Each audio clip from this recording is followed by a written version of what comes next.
वर्ग के लोगों के लिए, गरीबों के लिए, दलितों के लिए कोई भी ऐसा कार्य नहीं किया। इसके लिए मेहनत किया, पर हमने देखा कि यह दलितों की, गरीबों की और पिछड़ों वर्ग की सपोर्टर नहीं है। और भाजपा लगातार दलितों के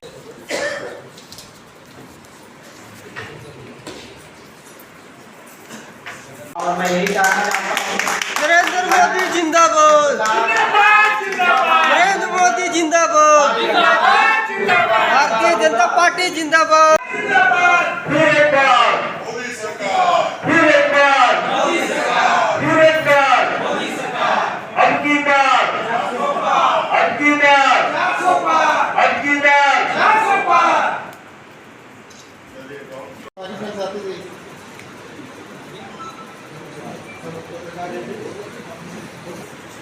अब मैं उनके साथ इतनी गर्मी में धनबाद से चल करके आए पूनम देवी जी, पतिया देवी जी, शोभा देवी जी, दत्ता देवी जी, कृष्ण कुमार बावली जी, धीरज कुमार जी, मोहम्मद सलीम जी, सुरेश पासवान जी, गुड्डू गुप्ता जी, ऐसे सभी लोगों का मैं मंच पर आमंत्रण करता हूं। आप आए और हमारे नेतागण से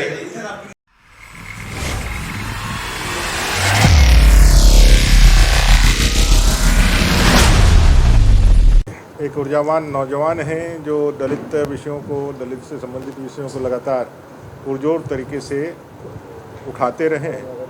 आप भीम आर्मी के प्रदेश के अध्यक्ष भी रहे थे, कांग्रेस में भी रहे हैं, इंटक में भी रहे हैं, और आज सभी जो अपना पद था उनका त्याग करके भारतीय जनता पार्टी मोदी के परिवार में आज अपने सदस्यता ग्रहण किया है अपने समर्थकों के साथ। मैं मानता हूं कि इस राज्य सरकार में न सिर्फ दलित, आदिवासी, वंचित, शोषित सभी के साथ अन्याय हुआ है। विशेषकर दलित समाज के साथ तो जो अन्याय है वो इस सरकार के स्वर्णिम अक्षरों में, काले अक्षरों में लिखा जाएगा।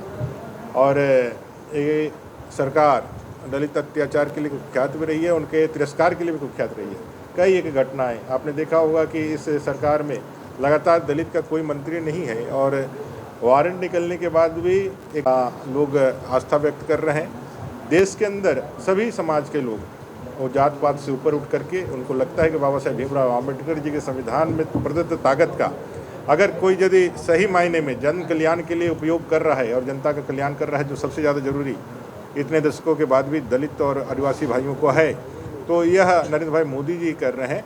और आज इसी का परिणाम है कि आज बड़ी संख्या में लोग पार्टी से जुड़ रहे हैं और आज इनका भी आगमन हुआ है। मुझे लगता है इनके आने से इस समाज में एक अच्छा कार्यकर्ता मिलेगा और भारतीय जनता पार्टी के विचारों को लेकर के, मोदी जी के कार्यों को लेकर के एक नए देश का गठन और गढ़ने में जो हम लोग आगे बढ़ रहे हैं उसमें यह सहायक सिद्ध होगा। आपका भारतीय जनता पार्टी के परिवार में स्वागत है। लोग आस्था व्यक्त कर रहे हैं। देश के अंदर सभी समाज के लोग वो जात पात से ऊपर उठ करके उनको लगता है कि बाबा साहेब भीमराव आम्बेडकर जी के संविधान में प्रदत्त ताकत का अगर कोई यदि सही मायने में जन कल्याण के लिए उपयोग कर रहा है और जनता का कल्याण कर रहा है, जो सबसे ज़्यादा जरूरी इतने दशकों के बाद भी दलित और आदिवासी भाइयों को है, तो यह नरेंद्र भाई मोदी जी कर रहे हैं। और आज इसी का परिणाम है कि आज बड़ी संख्या में लोग पार्टी से जुड़ रहे हैं और आज इनका भी आगमन हुआ है। मुझे लगता है इनके आने से इस समाज में एक अच्छा कार्यकर्ता मिलेगा और भारतीय जनता पार्टी के विचारों को लेकर के, मोदी जी के कार्यों को लेकर के एक नए देश का गठन और गढ़ने में जो हम लोग आगे बढ़ रहे हैं उसमें यह सहायक सिद्ध होगा। आपका भारतीय जनता पार्टी के परिवार में स्वागत है। ये भीम आर्मी मैंने इसलिए छोड़ा क्योंकि हम लोग संगठन में जुड़े थे और चंद्रशेखर आज़ाद ने जो पार्टी का निर्माण कर लिया, इसी कारण हम लोगों ने भीम आर्मी छोड़ दी।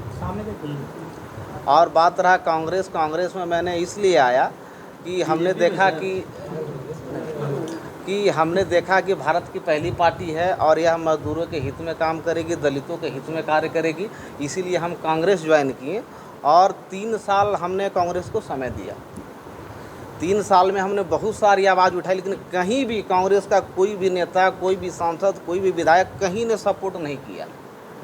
पिछले महीने ही मैंने दलितों के मामले में आवाज़ उठाई, मैं जेल भी गया, मगर कोई भी पदाधिकारी बोलने को तैयार नहीं। मैं ये समझ चुका था कि कांग्रेस केवल दलितों का इस्तेमाल कर रही है, ऊपर में दलित राष्ट्रीय अध्यक्ष दिखाकर के नीचे दलितों का शोषण करने वाली पार्टी कांग्रेस है। इसलिए हमने कांग्रेस को छोड़ा और भाजपा को ज्वाइन किया, क्योंकि मैं देख रहा हूँ कि भाजपा में जो नरेंद्र मोदी जी हैं, इनकी विचारधारा से देश ऊपर जा रहा है और यहाँ के नागरिकों को भी अच्छा वातावरण मिल रहा है, माहौल मिल रहा है। इसलिए हमने भाजपा को ज्वाइन किया है और मैं पूरा विश्वास दिलाना चाहता हूँ झारखंड की जनता को कि भाजपा युवा पार्टी है जो यहाँ के दलितों को, मजदूरों को, गरीबों को इंसाफ दिला सकती है। इसलिए मैंने भाजपा को ज्वाइन किया है। अच्छा वक्ता